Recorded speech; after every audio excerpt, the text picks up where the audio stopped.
안녕하세요. 열린 수신함의 김수신입니다. 이번에는 가슴 성형에 대해서 또 이야기를 하겠습니다. 가슴 성형.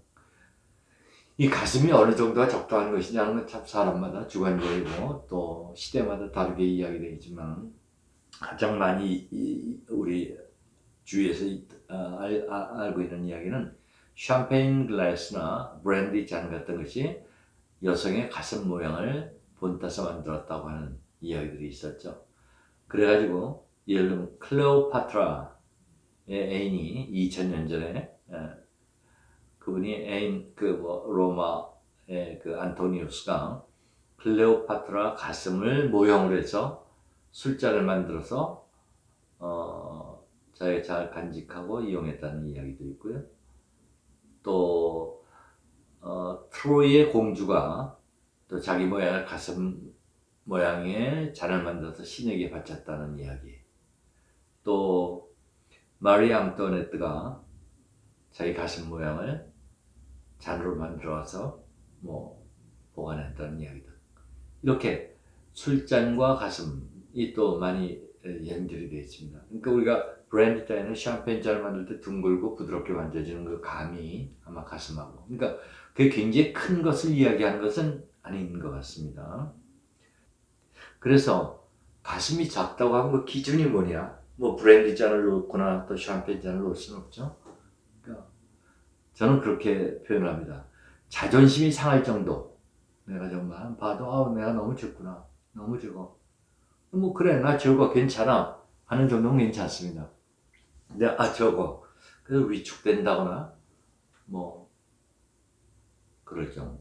특히 이제 뭐 이런 비키니 수영복을 입고 바닷가에 가서 놀다가 갑자기 펑 일어났더니 브래저가 밑으로 빠진다든지 뭐 이런 걸 경험한 거라든지 아니면 브래저가 요새 좋은 것들이 많이 있지 않습니까? 패딩하고 또 여러 가지가 있습니다. 실리콘 패드도 되고 하면 그걸 커버하고 뭐 해피하다 하면 오케이 괜찮지만 막 그런 것이 굉장히 불편하고 스스로 자존심이 많이 상한다고 하면은 하시라고 그러겠습니다. 또 가슴을 적게 하는 것도 그렇습니다. 얼만큼 커야지 가슴을 적게 할 것이냐. 예.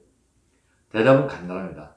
첫째, 본인이 부담스럽다, 불편하다, 무게감을 느낀다. 의학적으로 심하게 말하면 목 디스크까지 온다고도 이야기를 하거든요. 허리가 휘고 뭐 그럴 정도까지는 없지만 실제로 제가 본 아주 심한 경우는 중학교 학생이나 고등학교 학생인데요. 가슴이 정말 수박처럼 배꼽까지 내려가 있던 경우가 있습니다. 그러니까 그 정도로 엄청 크고 처진 경우에는 건강에 문제도 있겠죠. 그런 경우는 뭐 어릴 때도 합니다. 그렇지만 그렇게 아니고 대부분도 이제 출산하고 가슴이 뭐랄까 처졌을 때 같은 때는 아주 크지가 않다면은 처지는 건 좀 들어올릴 수도 있지만 거기서도 역시 흉터가 문제가 되거든요. 특히 우리나라 분들은 흉터에 대해서 굉장히 예민하기 때문에 그것을 고려하셔서 결정을 하셔야 할 겁니다. 모든 것이 완전한 것은 없다는 이야기입니다. 제가 항상 하는 이야기지만 확대술 같은 경우에는 크게 한다 하면 보형물을 집어넣어야 되죠. 다른 법도 있습니다. 진공 청소기 같은 쉽게 말하면 네거티브 프레셔 요새 음압병실이라는 이야기 많이 하지 않습니까? 그러니까 가슴에다 음압 장치를 걸고 계속 빨아내면 가슴이 커진다는 그런 CG 장치도 팔았고요. 근데 그게 하루에 저녁 자는 시간에 6시간, 8시간 동안 일주일에 대여섯 번씩 하고 우리가 살려고 하는 게 아니라 가슴을 크게 하기 위해서 사는 건가요? 저는 그건 별로 유행도 하지 못했습니다. 너무 힘들고 고통스럽고 시간 걸리고 하는 거니까. 그래서 가장 보편적인 방법이 보형물을 집어넣는 것입니다. 또 다음에 있는 것이 이제 지방 주사죠. 마른 사람은 지방 들 수가 없죠. 그죠? 많아서 빼도 될 사람들은 버릴 바에 지방을 넣겠다. 오케이, 괜찮습니다. 근데 그것도 문제가 되는 것이 가슴에 집어넣고 나면 석회화가 되거나 단단해지거나 그래서 나중에 유방에 어떤 뭐 혹이나 뭐 암이라든지 이런 거 감별이 되느냐는 또 걱정들 하는 분들이 계세요. 저도 줄기세포에 대한 관심을 많이 가지고 20여 년 전부터 시술을 하고 있지만 아직도 우리가 세포의 운명에 대해서 정확히 알 수가 없습니다. 그러니까 효과가 있다, 좀 있다 하는 것은 알지만 그것이 우리가 그 정도 가지고 좀 더 확실하게 조절하면서 시술을 할 수 있는 단계까지는 아직도 오지 않았다는 말씀을 드리겠고요. 저는 그런 이야기를 하죠. 많은 사람이 하는 것이 가장 안전하고 좋아. 항상 이야기하는 것이 새롭다고 꼭 좋은 것은 아니다. 검증된 것이 필요하다. 근데 무척 우리는 새로운 것이라고 하면 혹하는 경향들이 많이 있습니다.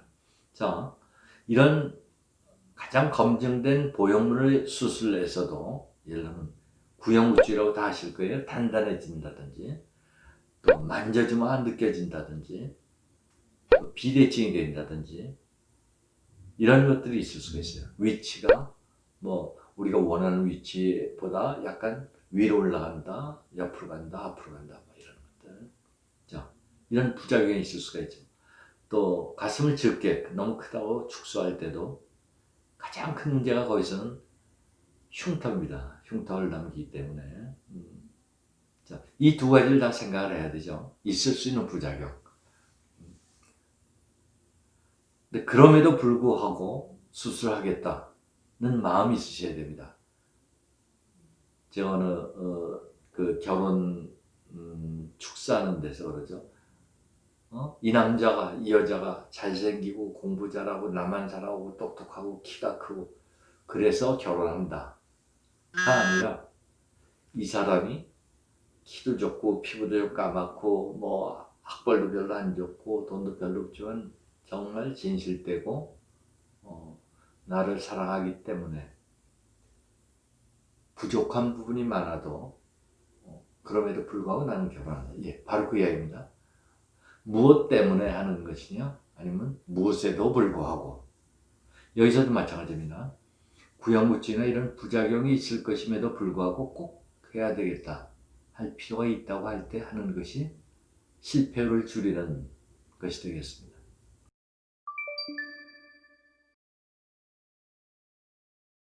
가장 보편적인 방법이 보형물을 집어넣는 것입니다. 왜? 가슴 수술을 했다가 보형물이지 않습니까? 잘못되면 빼내면 됩니다. 제가 하는 표현으로 돌이킬 수 있는 죄를 저지르는 건 괜찮지만 돌이킬 수 없는 죄는 곤란하죠. 가슴 확대술, 보형물을 집어넣는 건 돌이킬 수 있는 죄입니다. 빼버리면 됩니다. 전혀 문제가 없습니다. 뭐 가슴이 더 처지지 않는, 어차피 우리는 지구에서 살기 때문에 시간이 지나면서 중력에 의해 처질 수밖에 없습니다. 그걸 집어넣었다고 더 왕창 처지냐? 뭐 그렇지는 않다고 생각합니다. 둘째, 보형물이 예를 들면 터졌다든지 또 문제가 있다고 하면 금방 갈아 끼울 수가 있습니다. 물릴 수도 있고 대체할 수도 있고 이런 것이기 때문에 보형물이라는 걸 가장 보편적인 방법이라고 그러고요. 그 보형물을 만든 회사에서 소개한 책자를 보면 그런 말이 나와요. 예전에 봤던 기억이 있는데 이 보형물로 언제까지 갈까요? 몇 년 갈까요? 예, 아무도 모릅니다. 거기도 답이 없어요. 몇 년 있다가 터질 수도 있고 죽을 때까지 갈 수도 있고 특별한 문제만 없으면 지속적으로 간다고 생각해도 됩니다. 하지만 드물게는 터지거나 구형부증이 생길 수도 있고요. 구형부증은 흉터지 않습니까? 흉터가 이 주위에 생겼다가 약간 찌그란 데 가서 계속 마찰이 있으면 또 터지게도 됩니다. 그런 여러 가지 일들이 있기 때문에 문제가 생길 수는 있습니다만은 그래도 가장 확실하고 안전하고 우리가 교정 가능한 것이기 때문에 보형물을 권하고 있고요. 그래서 결론적으로는 자존심이 내가 너무 상해서 이건 안 되겠다 했을 때 또 특별한 직업적인 이유 예를 들면 패션 모델인데 옷 차라리 패션 모델이 뭐 가슴 때문에 하는 건 아닙니다만은 이제 옷 매무시라든지 또 대외 활동이 많아서 뭐죠 파티복을 많이 입는다든지 하는 분들은 또 생각할 수가 있겠죠. 특별한 경우를 빼고는 자존심으로 이야기를 하겠습니다. 자, 다음번에는 가슴의 확대술, 또 축소술, 또 재건술 뭐 이런 것에 대해서 몇 편에 나눠가지고 설명을 드리도록 하겠습니다. 감사합니다.